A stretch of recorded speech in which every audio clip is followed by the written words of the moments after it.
আসসালামু আলাইকুম, সবাইকে আমন্ত্রণ জানাচ্ছি আমার দেশ পোস্ট এডিটোরিয়ালে। সঙ্গে আছে আমি হুমায়রা নাওচিন। আমাদের আজকের পোস্ট এডিটোরিয়ালটির শিরোনাম জুলাই যেন পথ না হারায়, লিখেছেন জাতীয় অধ্যাপক মাহবুবুল্লাহ। চলুন বিস্তারিত জেনে নেওয়া যাক।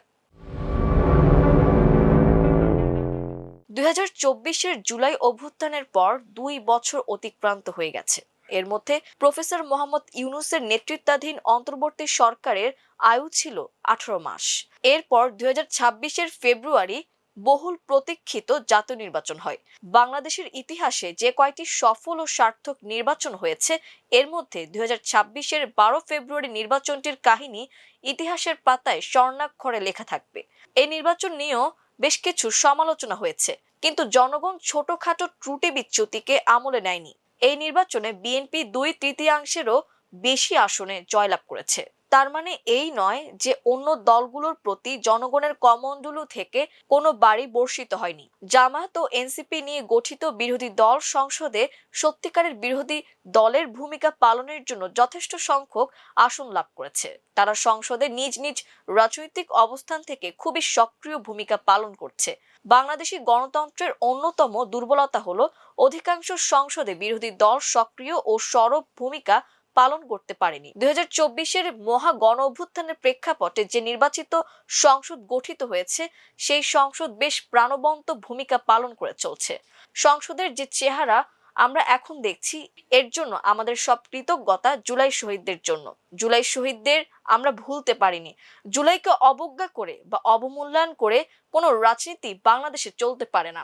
যদি কেউ জুলাইকে অবজ্ঞা করে অথবা কলুষিত করে, তাদের জন্ম আমরা নির্ণয় ন জানি। তারা বিশ্বাসঘাতক, জাতির দুশ্মন এবং ফ্যাসিবাদের প্রেতাত্মা। আগেই বলা হয়েছে, জুলাইয়ের বিশাল গণঅভ্যুত্থান সংঘটিত হওয়ার পর 2 বছর কেটে গেছে।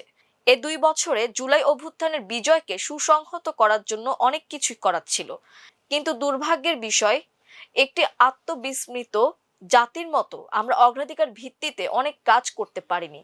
সে কারণে আমাদের আত্মগ্লানিতে ভুগতে হবে, আমাদের আত্মসমালোচনা করতে হবে। ফ্যাসিবাদ এমনি এমনি করে আমাদের বুকের ওপর জগদ্দল পাথরের মতো চেপে বসেনি। সেই 71 থেকে তারা একটি বয়ান পেশ করে চলেছে, যে বয়ান দিয়ে তারা আমাদের চোখে ঠুলি পরিয়ে দিয়েছিল এবং কানে সীসা ঢেলে দিয়েছিল।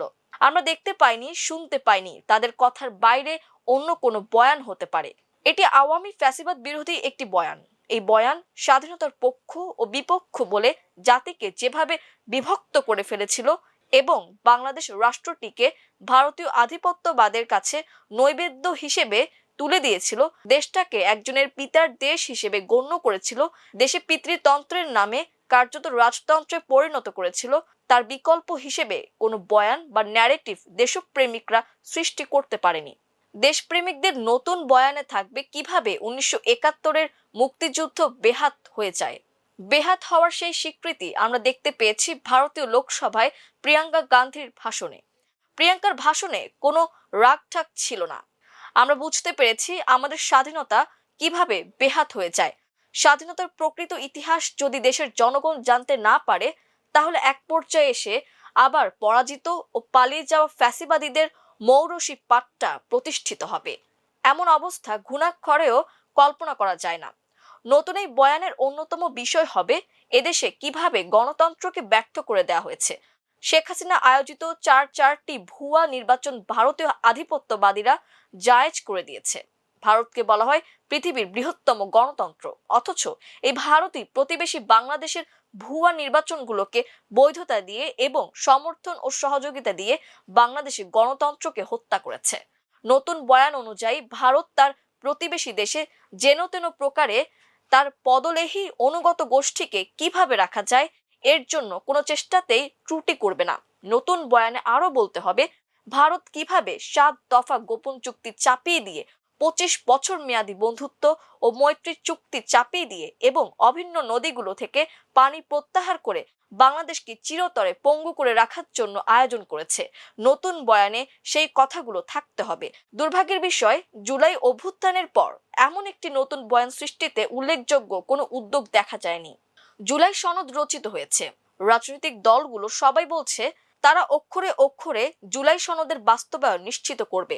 জুলাই সনদটিও জনগণের মধ্যে ব্যাপকভাবে প্রচারিত হয়নি। এই জুলাই সনদকে আশ্রয় করে এবং এটিকে সুতীক্ষ্ণ ও স্পষ্টীকরণ করে তুলে ধরলে জাতি এবং যুগের প্রয়োজনে যে বয়ানটি জনগণের আকাঙ্ক্ষায় রয়েছে তা জাতিকে পথ দেখাবে। বাংলাদেশের সংবিধানের রূপটি কি হবে তা নিয়ে বিতর্কের শেষ নেই। একদল বলছে তারা সংবিধানের সংস্কার চায়, আরেক দল বলছে তারা সংবিধানের সংশোধন চায়। সংস্কার ও সংশোধন কতটা পারস্পরিকভাবে ভিন্ন তা আমজনতার কাছে স্পষ্ট নয়। তবে একটা কথা স্পষ্ট, যে কোনো পক্ষের তরফ থেকে 1972-এর সংবিধান সম্পূর্ণভাবে পরিত্যাগ করতে হবে। যদিও একটি পক্ষের কথায় 1972-এর সংবিধান বিতর্কের ঊর্ধ্বে থাকা কোনো সংবিধান নয়। বর্তমান যে সংবিধান প্রচলিত আছে তাতে আওয়ামী লীগ ক্ষমতার জোরে এমন সব উপাদান অন্তর্ভুক্ত করেছে যা জাতির অস্তিত্ব ও ঐক্যের মূলে কুঠারাঘাত হেনেছে। সংবিধান থেকে সব ধরনের আপত্তিকর, গণবিরোধী ও জাতীয় ঐক্য সংহতি বিরোধী ধারাগুলোকে ঝেঁটিয়ে বিদায় করতে হবে। এ নিয়ে আমি আশাবাদী হতে চাই যে কোনো পক্ষের কাছে সংবিধান বিশুদ্ধকরণের মহৎ চেষ্টাটি পরিত্যাজ্য বলে গণ্য হবে না।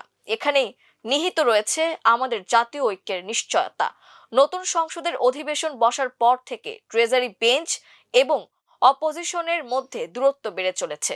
অপোজিশন বলছে গণভোটের রায় মেনে চলতে হবে।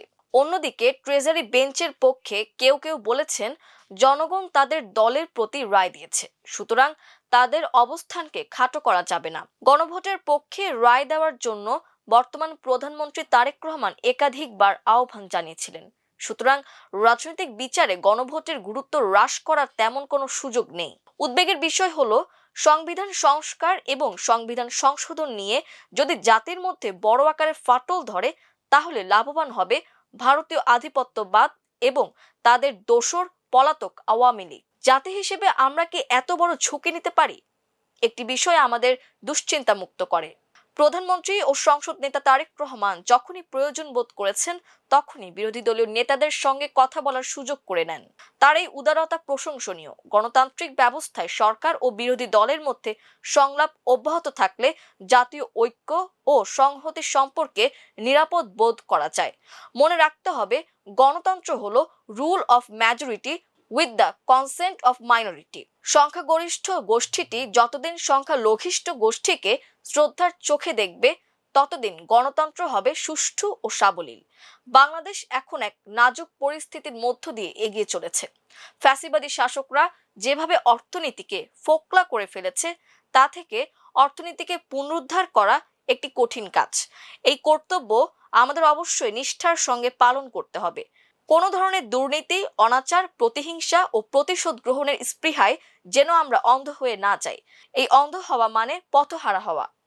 পথহারা জাতি কখনোই উঠে দাঁড়াতে পারে না। এই চেতনা আমাদের সবার মর্মমূলে ধারণ করতে হবে। সবশেষে সংবিধান সংস্কার ও সংশোধন নিয়ে আমার বিনীত প্রস্তাব হলো, পক্ষ দুটি যেন সংস্কার ও সংশোধনকৃত সংবিধানের দুটি খসড়া জাতির কাছে উপস্থাপন করে।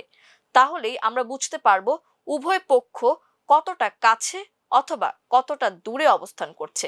রাজনীতির মার প্যাচে যেন জাতীয় ঐক্যের বন্ধনটি ছিন্ন হয়ে না যায়, সেই শুভকামনায় আমি আমার আন্তরিক নিবেদনটি শেষ করছি। এই ছিল আমার দেশ পোস্ট এডিটোরিয়ালে। এতক্ষণ আমাদের সঙ্গে থাকার জন্য অসংখ্য ধন্যবাদ। আল্লাহ হাফেজ।